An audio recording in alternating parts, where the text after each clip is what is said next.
A quick look at the 1907 Tanana Directory leaves little doubt about what early Fairbanksans did in their spare time. The business guide listed 59 bars in town, from Albright's to the Wigwam Saloon. The town's population at the time was about 3,500 residents, one bar for every 60 people. The numbers are not quite so striking today, but Fairbanks' reputation for hard drinking and the problems that come with it remains. The state is among the U.S. leaders in per capita alcohol consumption, and a bevy of grim statistics, including high rates of violent crime, suicide, and sexual abuse, have ties to the state's struggle with beer, wine, and booze. Alaska's alcohol mortality rate is 3 times the national average. There's no question that we have issues around excessive use of alcohol in this state, and so it's so nice to not only bring awareness to the issue and to raise the conversation and get people talking about it, but to do it in that hopeful and positive way. Alcohol overuse has a significant impact on our community. Economically, alcohol and substance abuse cost $1.2 billion a year. Socially, alcohol abuse is often a contributing factor in child abuse, domestic violence, sexual assault, suicide, and homelessness. The Healthy Alaskans 2020 and Healthy Fairbanks 2020 assessments showed that alcohol abuse is the top community health issue for Alaskans and Fairbanksans. Eric Jukes has over 2 decades on the Fairbanks police force. It's a community problem. It's not a law enforcement problem. I've been here for 23 years on the police department. I've seen both sides of it. I've seen the violent side of people who are drinking, and I've seen the victimization of people who have been drinking. Recover Alaska is trying to make a difference. Formed by concerned citizens and backed by the Rasmussen Foundation, the Alaska Mental Health Trust Authority, Mat-Su Health Foundation, the State of Alaska, Providence, and South Central Foundation, Recover Alaska is pursuing a solutions-focused effort to recover, reclaim, and restore Alaska's family and communities by getting to the root causes of excessive alcohol consumption. It's easy to look at the issue of alcohol and think that problem is too big, it's too difficult to deal with, recovery doesn't work, none of this is worth it. I absolutely believe in the power of recovery, and I absolutely believe in the power of community to help folks get to kind of the better side of this. I think that it does impact the entire community, and so I think it will take the entire community to come together to reduce some of these negative impacts. One of Recover Alaska's initiatives is a partnership with the Fairbanks Daily Newsminer. Over the course of the past 12 months, the Newsminer researched, explored, and reported on alcohol overconsumption in our community. Paths to Recovery shared success stories and documented solutions of Fairbanksans overcoming alcohol abuse and overuse. The focus on this project was solutions.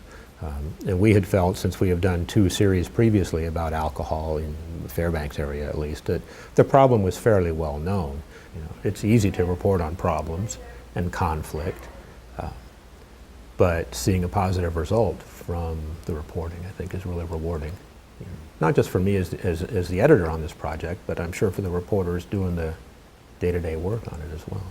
During the course of the Paths to Recovery series, the Newsminer highlighted the history of alcohol in Alaska. The series delved into the system of care for alcohol abusers and documented the lengthy delays that many people face in seeking treatment. Paths to Recovery provided insight into underage drinking and the programs in place to assist teens and families in crisis. 3 articles in January focused on the state's alcohol law reform bill, especially the recommendations related to how minor consumption charges are handled. In March, the Newsminer staff reported how the Army combats alcohol abuse with aggressive testing and education. Finally, a series of articles drew attention to the community's efforts towards a sobering center, the successful concept of putting public inebriates into sleep-off centers rather than into jail cells and hospital beds. Well, the big one is the sobering center. There was some discussion of that in Fairbanks already, but we learned in our reporting that there were just a couple of those in the state. So we sent one of our reporters to Bethel to look at the one that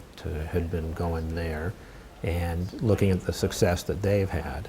And so we developed a pretty comprehensive story about that. And I think that it helped propel the discussion in Fairbanks about getting a sobering center here, which I think is widely seen as sorely needed in our community. In addition to the Newsminer's dedicated focus on alcohol overuse, a series of 4 community listening sessions were held to collect public insight on the issue. After I got sober, I became a substance abuse counselor, and I had an opportunity to talk to thousands of people.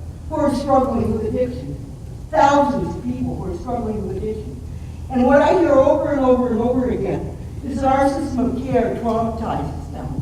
I would ask everybody to think every second as you're making decisions, are we doing things that are going to further traumatize people who have already been harmed? The first session focused on alcohol overconsumption in general. The second discussed underage drinking. The third discussed the feasibility of a sobering center.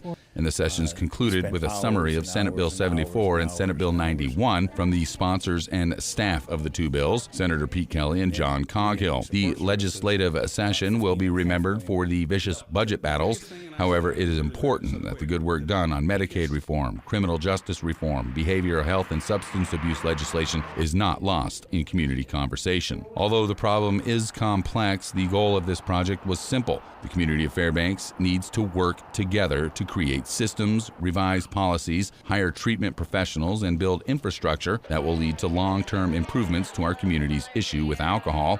We need to get serious, get motivated, get organized, and work together for the health and well-being of our friends, neighbors, and communities. The police department cannot solve this problem. It takes a community to solve this problem. So what are you going to do? If you would like to help, contact Tiffany Hall at 907-249-6644 or visit recoveralaska.org.